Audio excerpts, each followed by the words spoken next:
जय श्रीकृष्ण, जय गोपाल.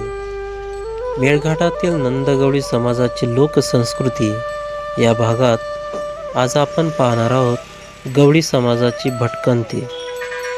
गवळी समाज म्हटला की गोपालन आलंच, तेव्हा गुरांच्या चाऱ्यासंदर्भात प्रत्येक वेळी गुरांच्या चाराचा प्रश्न भेडसावत असतो आणि त्यावेळी चाऱ्यासाठी भटकंती नशिबात आहेच.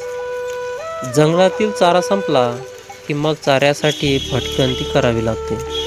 मग त्यासाठी गवळी बांधव आपली गाव घरे सोडून चाऱ्याच्या शोधात परस्पर निघून जातात.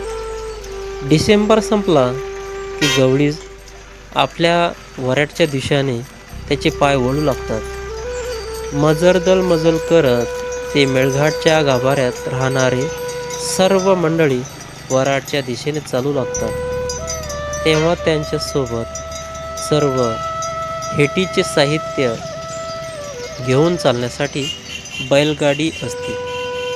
त्या बैलगाडीमध्ये दैनंदिन वापरात येणाऱ्या सर्व साहित्य, अंथरुणासाठीचे कपडे, अंगात घालण्यासाठीचे कपडे, तसेच पिठलं, गहू, ज्वारी, तांदूळ, एकंदरीत सिधा आटा सोबत असतो.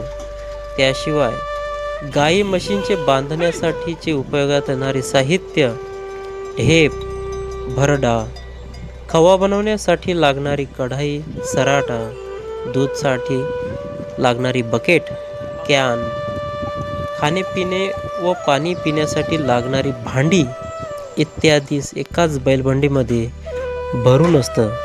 जणू काही ती बैलबंडी त्या गवळ्यांसाठी एक छोटेखानी घरच असते. ते फिरस्तीचे घर असंही म्हणता येईल.